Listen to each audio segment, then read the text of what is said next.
Hello, my name is Saurabh Pant and I teach chemistry in Sri Chaitanya Goshala campus. Now, up to now we have discussed a lot about the nitrogen oxygen family. I tried to generate some of your interest in the blocks as well, and hopefully I am successful in most of the cases. In this segment we are going to discuss about SO2. Now, SO2 we discussed in the beginning also, that SO2 can act like an oxidizing reducing agent both, but he prefers to act like a reducing agent. We also learnt in that same video, in the beginning, first video only, that TeO2 is also there, but TeO2 prefer to act like an oxidizing agent. So we have to understand they can both act, SO2, TeO2 both can act like reducing agent, but SO2 is better as compared to TeO2 because he prefers to act like an oxidizing agent and this person prefers to act like a reducing agent. Now one theory part here I want to discuss. Imagine this shirt color is, let's say, blue right now, and I want to make it white. So this discoloration is called bleaching action, bleaching. Now bleaching are of two types, permanent bleach and temporary bleach. Sir, why would anyone like to do the temporary bleaching? Yeah, there are some people who like to do temporary bleaching also. Imagine you are running an industry and let's say you are selling a shirt whose color changes on every wash. Such kind of shirt you can easily make by using a temporary bleach. How? You will understand. Now, temporary bleaching agent are reducing agent and permanent bleaching agents are oxidizing agent. So like ozone is a permanent bleaching agent. Make sure that you read in the NCERT the uses of ozone also, oxidizing, which kind of bleaching action it shows. Oxidizing agents are permanent bleach and reducing agent are temporary bleach. Why? Imagine this shirt, I react with SO2. So what will happen? The color of my shirt will get discolored. Why? Because the color got reduced. Who reduced this? SO2 reduced. So the color got reduced. Now what happened? It became white. So I'm very happy. I wanted to get a white shirt. I got it very easily. Problem is that as soon as this white shirt is taken outside in the sunlight, in the presence of air, the oxygen in the air will oxidize the color back to the colored structure. So we understand SO2 is a reducing agent. So when you reduce and bleach, when you reduce and discolor this substance, the atmospheric oxygen will again oxidize and bring the color back. Such kind of color bleaching is called temporary bleaching. So bhaiya, that's why when after every wash, why the color is changing? Because after every wash, when you are drying it, oxygen in the presence of sunlight is able to react with the discolored substance and making it colored again slowly. That's how temporary bleach act. What about permanent bleach? Very simple logic here. You are smart enough to understand. If here I take this shirt and I wash it with ozone and I do a permanent bleaching, it became white in color. Now even if atmospheric oxygen comes, what can he do? If the colorless substance got oxidized, now oxygen cannot further oxidize it. Colorless substance remain colorless now. Whereas if I reduce it, oxygen oxidizes it back to the colored substance. So bhaiya, reducing agents are temporary bleaching agent. Oxidizing agents are permanent bleaching agent. Going ahead, so bleaching action of SO2 is due to reducing agent nature, not oxidizing agent nature, because SO2 is better reducing agent rather than oxidizing agent. Preparation method here, simple. Burn sulfur, you get SO2. SO3 only 6 to 8% is formed, so negligible. SO3 2 minus with H plus, what will happen? Understand this here, we remember that H2SO3 and H2CO3, both of them, H2SO3 also, H2CO3 also, they are unstable and they easily break to form H2O plus CO2. I repeat, H2SO3 and H2CO3 are unstable and they break easily to form H2O and SO2 and H2O and CO2. So what you do? Take any sulfite salt like Na2SO3. It's called sulfite. Sir, how do you know the name sulfite? Simple. It came from sulfurous acid, and sulfurous acid, ovous acid, anion is ite. So sulfite. So sulfide with little bit H plus, if I add, I get H2SO3. H2SO3 is highly unstable. It will break very happily to form H2O plus SO2. This is the lab method of preparation of SO2. Obviously, industrial method is different because more amount of SO2 required. So we do roasting. Roasting learnt in class 10th as well. But again, roasting is burning of sulfide ore in the presence of air below its melting point. So what will happen? Nothing here. With oxygen, what happens? Every person become their oxide. So iron become Fe2O3, sulfur become SO2. So that's how you get the SO2 industrially in ample amount. Going ahead, reactions of SO2. Understand the first thing in the reaction of SO2, that SO2 behaves as CO2. Here also we saw that just like H2CO3, H2SO3 also was not stable, broke to form H2O plus CO2. It behaves as CO2. How? You can check. SO2 go in water making H2SO3, CO2 go in water making H2CO3. Brothers from different mothers, you can understand. NaOH plus SO2, what happens? NaOH plus SO2 forms Na2SO3. With more SO2 and water forms NaHSO3.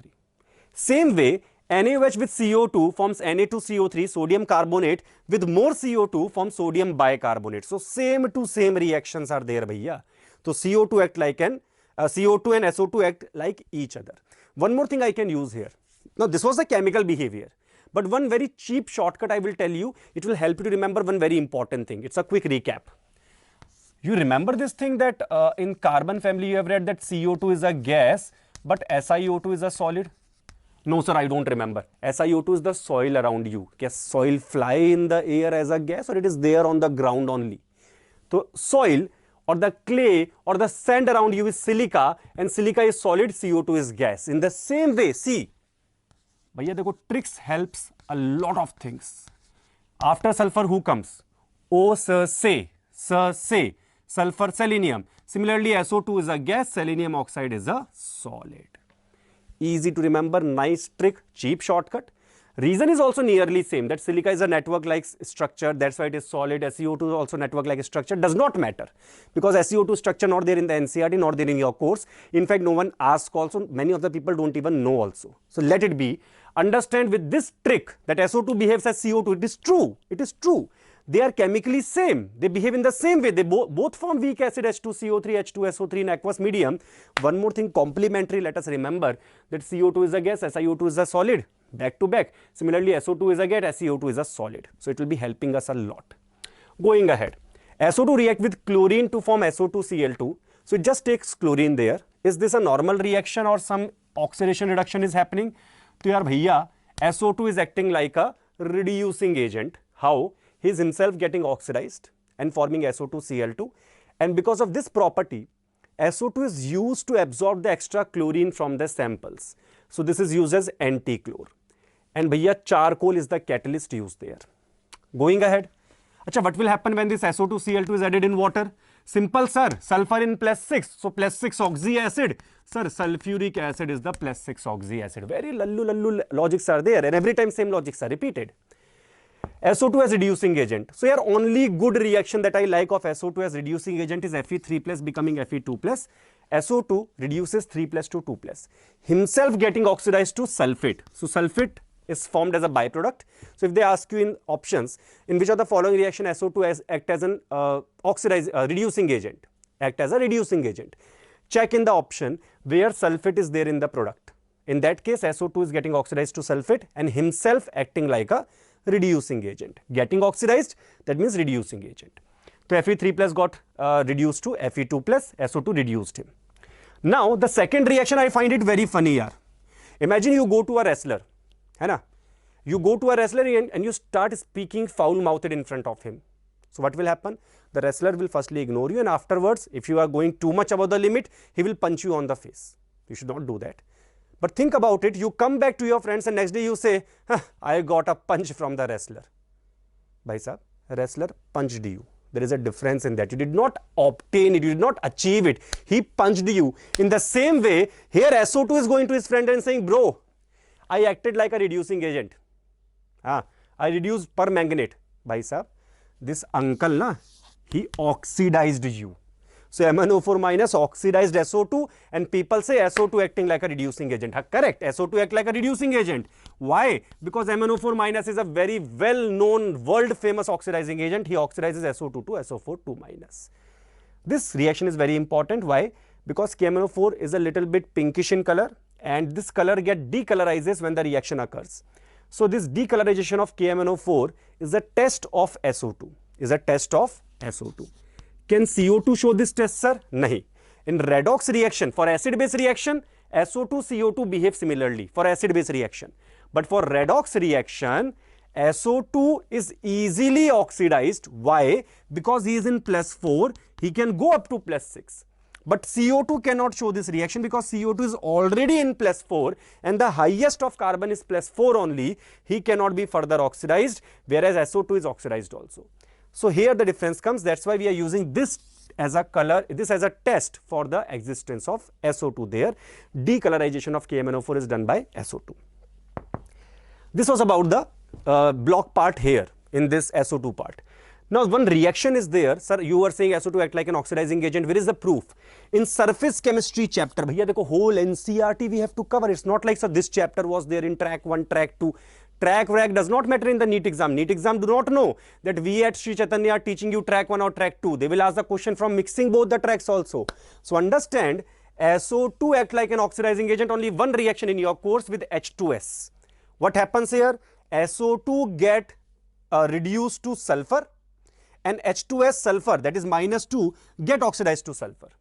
And this kind of reaction is also known as com-proportionation reaction, where one higher oxidation state and one lower oxidation state both come down to the middle zero oxidation state here, for example. So when the higher oxidation state get reduced, lower get oxidized, they come to the same oxidation state.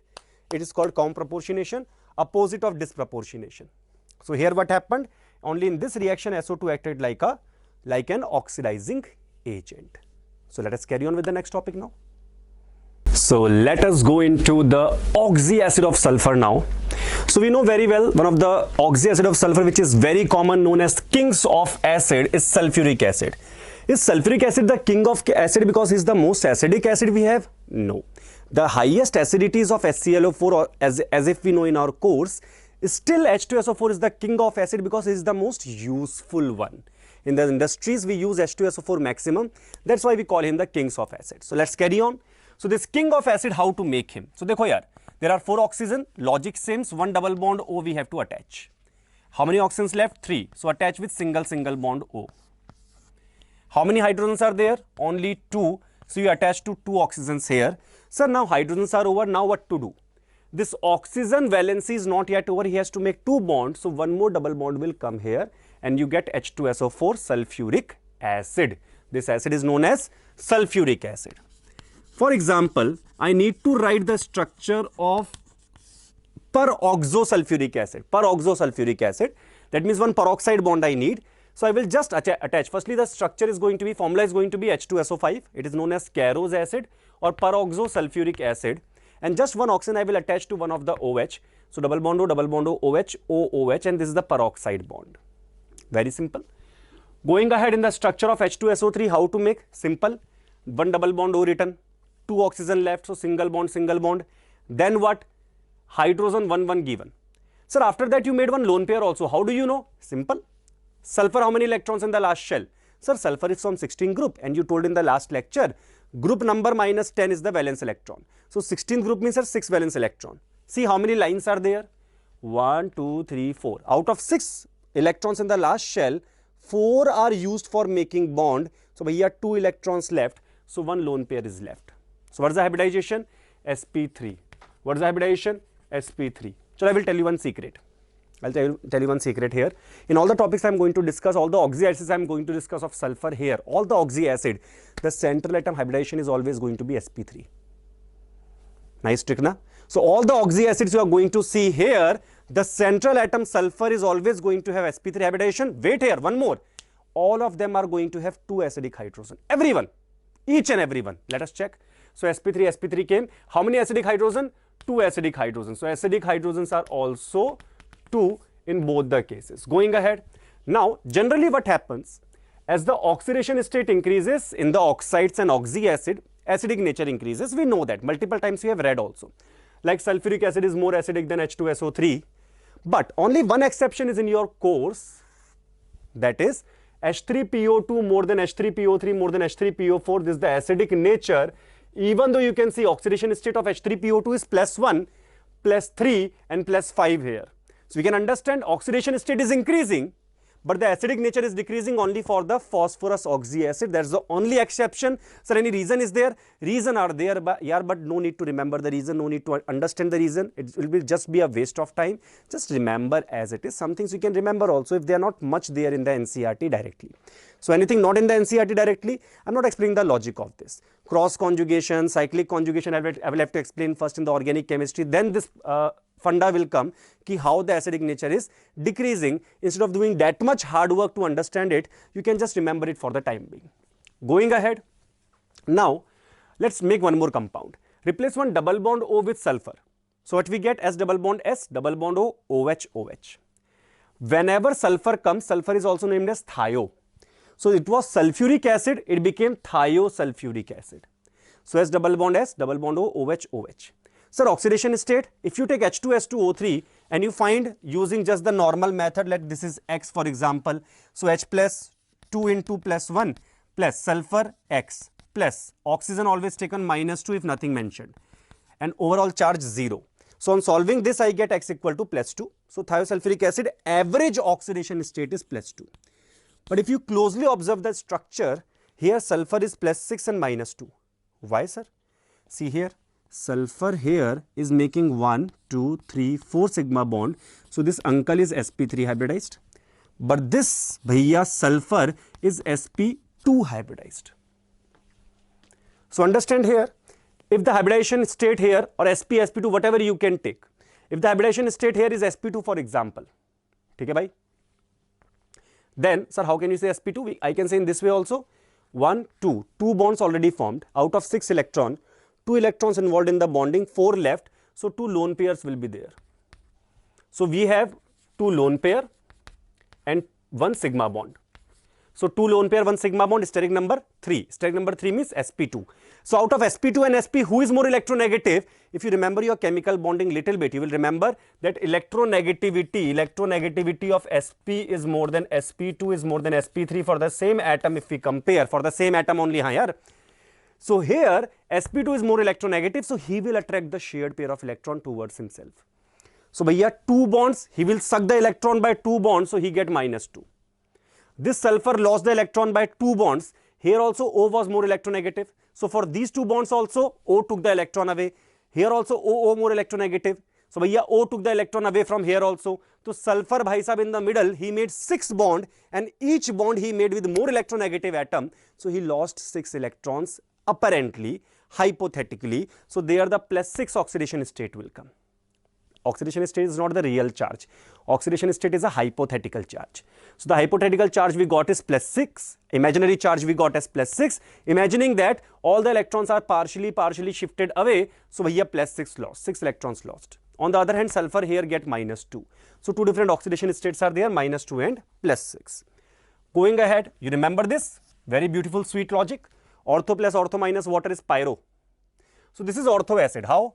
Because when SO3 goes in water, you get sulfuric acid, and when SO2 goes in water, you get H2SO3. These are ortho acids. So ortho plus ortho minus water is pyro, or di also we can call it, because there are 2 acids coming. Na? So disulfuric acid or pyrosulfuric acid. So I take sulfuric acid plus sulfuric acid minus water, H2S2O7 is made. How to make the structure? Odd number oxygen in the middle. Both sides sulfur, sulfur you put. Double bond O, double bond O, double bond O, double bond O, OH, OH will come. Same way you can draw the structure like H2SO4 also. One more trick I can tell you. What you can do, sulfuric acid you take here. So SOH, OH, double bond O, double bond O. Another SO, double bond O, double bond O, OH, and one more OH.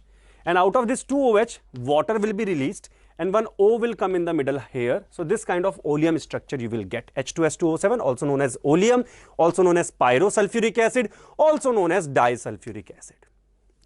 Now, oxidation state, again plus 6 will come here. But the main important part if you see here is that this is also sp3 hybridized and the acidic hydrogens are 2. Just like I said, all the oxy acid here are going to be sp3 and acidic hydrogen 2. Except these 3 people, they do not belong here. Going ahead, how to make peroxo disulfuric acid? This was disulfuric acid, peroxo. So put one O in the middle here, like the specs of Mahatma Gandhi ji, like the logo of Swachh Bharat Abhiyan. In the same way, we get 2 O here. So this is the peroxy bond here, having -1 oxidation state each. So this is peroxo disulfuric acid, known as Marshall acid also. Have you seen this Marshall acid before? Answer is obviously yes. In electrochemistry with 50% concentrated H2SO4, when you electrolyze in high current density, so S2O8 is made, and this S2O8 is also known as peroxo disulfate, and the acid is H2S2O8, that is peroxo disulfuric acid. So these are some basic acids we have discovered. basic not means basic, is elementary, not acidic, basic. Some elementary acids we have written here. Now we are going to discuss some more structures of the same oxy acid of sulfur. So stay tuned. Let's see the next part now. So carrying on with the remaining acids, the structure here represented is dithionous acid. I can write the whole series also, but just try to remember this series first. So this is called thionic acid series. This will help you to remember that as well. So S double bond O double bond O OH, S double bond O double bond O OH. Now sulfur loves catenation. Up to 10-12 sulfur easily can adjust in a straight line chain. Not a straight line chain, in a straight chain. So what happens there? That this is called thionic acid series. Why? Because sulfur is showing maximum possible covalency it can in the highest oxidation state possible in such series. So it is IC series, thionic series. Thio stands for sulfur. Here the total molecular formula is going to be nearly same because H2, only 2H will be there. Oxygen 3 plus 3, 6 will be there. Sulfur will be N plus 2. So here N plus 2 I am representing as M. So H2SMO6 is going to be there. In the same way, if these two double bond O are removed and this kind of a structure we get, that will give us thionous acid series. And understand in this case, when we use di, tri, tetra for thionous or thionic acid series, understand those di, tri, tetra does not depend upon the value of N here. It depends upon total sulfur in the molecule. For example, from the thionous acid series, if N equal to 0, then 2 sulfur will be left. So such compound is called as dithionous acid and the formula is H2S2O4. Lovely formula. Going ahead in the thionic acid series, if N equal to 0, example we are taking if N equal to 0, so H2S2O6 will be the formula. Why? Because if S is 0, then S double bond O OH, S double bond O OH. So this kind of a structure you are going to get. You can see this lovely structure here. So here sulfur is in plus 5. How? Sulfur, both sides are nearly exactly same. Both are sp3 hybridized. So no one is more electronegative, no one is less electronegative. So no one is going to attract the electron from anyone. Whereas here sulfur makes 1, 2, 3, 4, 5 bonds with more electronegative atom. So he will lose partially the electron, giving plus 5 here also, plus 5 here also. You have read this thing in the redox also, how to find the oxidation state from the structure. Here it is called dithionic acid. Why di? Because 2 sulfurs are there. So when N equal to 0, there are 2 sulfurs left and the formula becomes H2S2O6, so dithionic acid. So what will be the formula of the trithionic acid? H2S3O6. Tetrathionic acid, H2S4O6. Have you heard about tetrathionic acid before? Why not right now? And you have heard, you will see the structure, you will try to recall, you will understand. So देखो tetrathionic acid I am making now. So S double bond O OH. S double bond O OH. How many I said? Tetra. So 2 sulfur will come in the middle. This is tetrathionic acid. And this bhai sahab have you seen in the redox chapter, stoichiometry chapter, in there when we found the partial oxidation state, fractional oxidation state, paradox of fractional oxidation state topic was going on, Br3O8, C3O2, and this bhai sahab you have discussed over there. The formula is H2S4O6, and this is also can form a salt. This can form a salt, Na2S4O6, and this salt also I have discussed there a few lectures back when iodine reacted with hypo to form Na2S4O6. So bhaiya, what is the formula of this Na2S4O6? Na2S4O6 is the formula. What the name would be? Let's see. What we know is that this molecule is tetrathionic acid, and we know this thing, ic acid anions are named as 8. So it is tetrathionic acid. So the anion should be tetrathionate. That means this Na2S4O6 should be sodium tetrathionate na bhai sahab. Understood this lovely idea here? So this is about the thionic acid series. Now with all heavy heart, when I was also a kid, I found it very disturbing that due to the sulfur catenation tendency na, the structure of pyrosulfurous acid, molecular formula you will get easily, ortho plus ortho minus water, but the structure of pyrosulfurous acid bhai sahab is not having this odd oxygen in the middle there. So you have to remember separately. You have to mug up. Sir, we have to mug up. You are saying that we don't have to mug up anything. I never said that. I said mugging can be made easy, but the problem with the logic is that nature always surprises us by giving something new. And this time nature said, bhaiya, sulfur shows catenation. That's why sulfur will try to combine to each other. So what happens here? Sulfur combine to each other rather than oxygen coming in the middle. So this structure you have to remember like this only. Now here, the oxidation state of sulfur we can find easily as well. Both are sp3 hybridized sulfur, so not a big deal because one lone pair, 3 sigma bond. One lone pair, 3 sigma bond is strike number 4, sp3, and 4 sigma bond sp3. So here 1, 2, 3, 4, 5 plus 5 will come because he lost the electron to 5 bonds. Here 1, 2, 3, here plus 3 will come. So bhaiya, that is how we can understand the structure here easily. Now the point is this is pyrosulfurous acid. One more thing comes here, that sulfur due to catenation tendency forms polysulfides also. What is polysulfide? Dekho yaar, S2 minus is sulfide. When S2 minus react with one more sulfur, he catenates, neutral sulfur. He forms S2 minus, disulfide. Similarly, it forms SN2 minus also by attaching to many sulfur up to 10 to 12. So this catenation tendency of sulfur is there, which makes him a remarkable element to discuss. And as I said finally, all the sulfur oxy acids on the board you can check now. Every single sulfur oxy acid is sp3 hybridized. It is sp3 hybridized and the acidic hydrogens are 2. That means all of them are dibasic. So it's a very lovely, nice thing to know that we don't have to remember the hybridizations and the basicity separately. All of them are sp3 and all of them are dibasic. Now, this was the end and the final part of this video. Now we are going to enter into the next part in the next lecture, which is going to be the final lecture with you people, and hope you understand this part also well and the next part also well, and you become expert in the nitrogen oxygen family. And we are going to end up with the sulfuric acid in the next lecture. So this is all from my side today. Thank you and hope you stay at home, you stay safe, be healthy, and let's together crack the NEET examination with very good rank. Thank you.